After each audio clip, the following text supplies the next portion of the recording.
నమస్తే, నేను Roja. Welcome to prime debate. ఏదో జరుగుతోంది, ఎక్కడో తేడా కొడుతోంది, క్లారిటీ మిస్ అవుతోంది. నాన్నకు రాసిన లేఖ బయటకొచ్చింది. 4 గోడల మధ్య జరిగిన చర్చ రచ్చకెక్కింది. దేవుడి చుట్టూ దయ్యాలున్నాయంటూ కవిత చేసిన కామెంట్స్ హీట్ ఎక్కిస్తున్నాయి. తెలంగాణలో రాజకీయం రసవత్రంగా సాగుతోంది.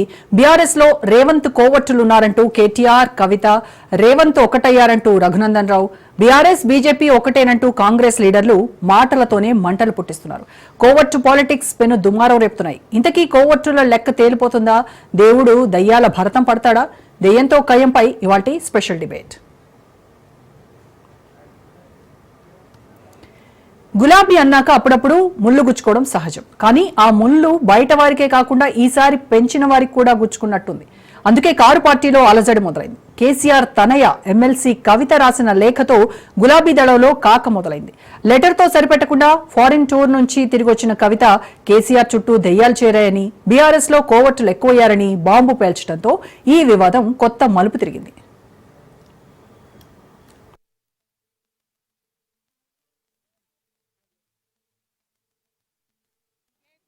దేవుడు కానీ కేసీఆర్ గారి చుట్టూ కొన్ని దయ్యాలున్నాయి.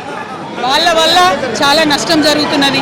కేసీఆర్ గారు దేవుడు కానీ కేసీఆర్ గారి చుట్టూ కొన్ని దయ్యాలున్నాయి. వాళ్ళ వల్ల చాలా నష్టం జరుగుతున్నది. కేసీఆర్ గారు దేవుడు. కవిత లేఖపై పెద్ద ఎత్తున రచ్చ మొదలవడంతో అసహనంతో ఉన్న బీఆర్ఎస్ హైకమాండ్ ఆమె కోవట్టులు దయ్యాలంటూ చేసిన కామెంట్స్ పై రగిలిపోతోంది. ఇక ఉపేక్షిస్తే పార్టీకి డ్యామేజ్ జరుగుతుందని డిసైడ్ అయిన బీఆర్ఎస్ వర్కింగ్ ప్రెసిడెంట్ కేటీఆర్ స్వయంగా మీడియా ముందుకొచ్చి కవితకు కౌంటర్ ఇవ్వడం కోసం మెరుపు. కేసీఆర్ చుట్టూ దెయ్యాలు చేరాయన్న కవిత కామెంట్ పై స్పందిస్తూ తనకు తెలిసినంత వరకు తెలంగాణకు పట్టిన దెయ్యం రేవంత్ రెడ్డిని అంటూ కౌంటర్ ఇచ్చారు కేటీఆర్.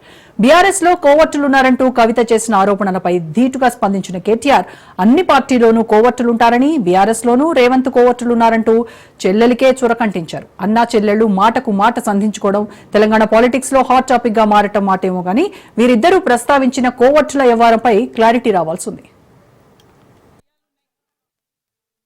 తెలంగాణకు పట్టిన శని కాంగ్రెస్, తెలంగాణకు పట్టిన దయ్యం రేవంత్ రెడ్డి. ఇప్పుడు ఆ దయ్యాన్ని శనిని ఎట్లా వదిలించాలనేది మా టార్గెట్. తెలంగాణకు పట్టిన శని కాంగ్రెస్, తెలంగాణకు పట్టిన దయ్యం రేవంత్ రెడ్డి. ఇప్పుడు ఆ దయ్యాన్ని శనిని ఎట్లా వదిలించాలనేది మా టార్గెట్. తెలంగాణ కొన్ని విషయాలు అంతర్గతంగా మాట్లాడాల్సిన విషయాలు అంతర్గతంగా మాట్లాడితేనే బాగుంటుంది. పార్టీ ఫోరమ్స్ ఉన్నాయి, అధ్యక్షుల వారితో కలిసే అవకాశం ఉంది, లేదా ఆఫీస్ బేరర్స్ ఉన్నారు, కలిసి చెప్పుకునే అవకాశం ఉంది. కాబట్టి అంతర్గతంగానే కొన్ని విషయాలు మాట్లాడితే బాగుంటుంది. అది ఎవరు బీఆర్ఎస్ ఎమ్మెల్సీ కవిత వ్యాఖ్యలపై తమదైన శైలిలో స్పందిస్తున్నారు కాంగ్రెస్, బీజేపీ నేతలు. కవిత అన్న దెయ్యం కేటీఆరే కావచ్చునన్నారు మంత్రి సీతక్క. సిస్టర్ స్ట్రోక్ తో కేటీఆర్ కు చిన్న మెదడు చితికిపోయిందన్నారు. కేటీఆర్ కి గోబెల్ అవార్డు ఇవ్వాలని ఎద్దేవా చేశారు. పాపం కవిత అన్నది మా నాయన దేవుడు గాని చుట్టూ దయ్యాలు, ఆ దయ్యం నువ్వేనైంది. ఈడీ విషయంలో రాహుల్ గాంధీని మాట్లాడే అర్హత నీకుందా? ఇతరుల త్యాగాల మీద రాజభోగాలు అనుభవించి కుటుంబం అంతా కూడా ఇవాళ దోచుకొని దాచుకొని మరి.